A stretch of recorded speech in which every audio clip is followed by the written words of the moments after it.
Rav Shabbos Young Israel, I hope all are well and stay so.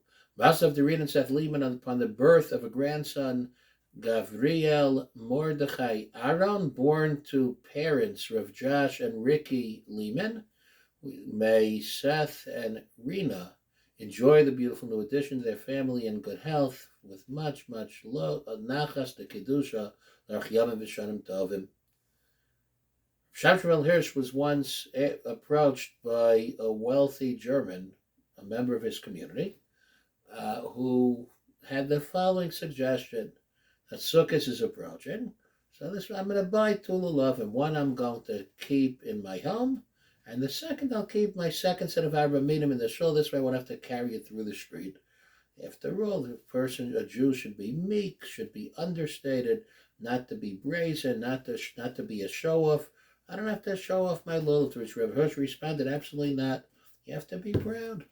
That's maybe don't show off your money, but your lulav you have to be proud of. Don't have to be understated. People should see that a Jew of your stature is proud to carry his lulav, to carry his esrog in a public venue. The Gemara has Maseches Erchin that each of the big day kahuna, the clothes, the garments, and various implements are worn by the Kohanim. The Kohen Gadol had 8. The Kohanim had Yotim, a regular Kohen had 4. So each was intended to atone a particular Aveira or to address a particular poor character trait. And the Gemara suggests that the Tzitz Hazov, the golden band upon which was stated Kodesh Lashem, worn on top of the Mitznevs, at the top of the Kohen Gadol's head, was intended to atone, to mechaper an azus panim. That's on maise azepanim, on brazenness, on chutzpah, on arrogance, all of the above rolled into one. That was the purpose of the tzitz hazav, the golden bed, the kodesh lashem, upon the head of the worn at the top of the Kohen's head. Suggest some of the commentators, and that's why it says kodesh lashem. How does one atone for brazenness, for chutzpah, for arrogance?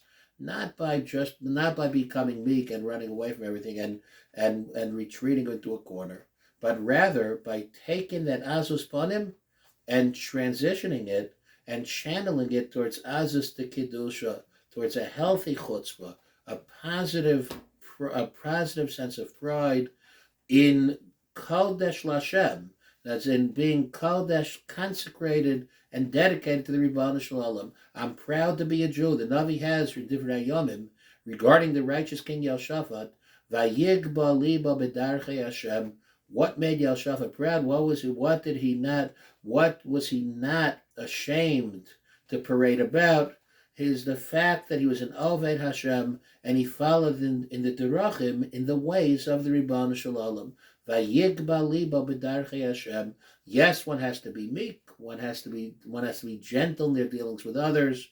One is not supposed to flaunt their various gifts, their various achievements, their wealth. But vayigba liba b'darchei Hashem. A Jew is to be proud of his or her relationship with the Ribbon Shalom, and the fact that they're willing to proactively observe those mitzvahs and be dedicated to being an Eved Hashem. The Megillah describes various aspects of the Purim miracle, many of which are taken by Chazal to be the basis of the cause of the ultimate salvation, the reason for the punishment, the reason for the Yeshua. But on a very simple level, there is one extremely important pasuk that sets the tone for the miracle and sets the tone for the salvation. That's in the 3rd chapter. Mordechai lo yichrav lo yishtachava. That Mordechai would not subjugate himself. He would not bow down to Haman. Mordechai remained proud. La Yehudim ha'isa'ara v'simcha. Mordechai was a proud Jew, like the righteous King Yehoshaphat before him. Vayigba liba b'darchei Hashem. He was proud of who he was, of what he was, and didn't have to retreat.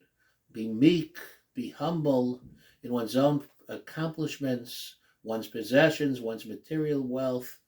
But vayigba liba b'darchei Hashem, the kodesh l'Hashem of the tzitz hazov, the azus to kedusha atones his mechaper, and the azus panim, that's la Yehudim Aisar v'simcha, generated by Mordechai la Yichra la Yishtachva, by Mordechai HaYehudi, being proud of who he was, of what he represented. Have a great, great Shabbos and a Freilich and Purim.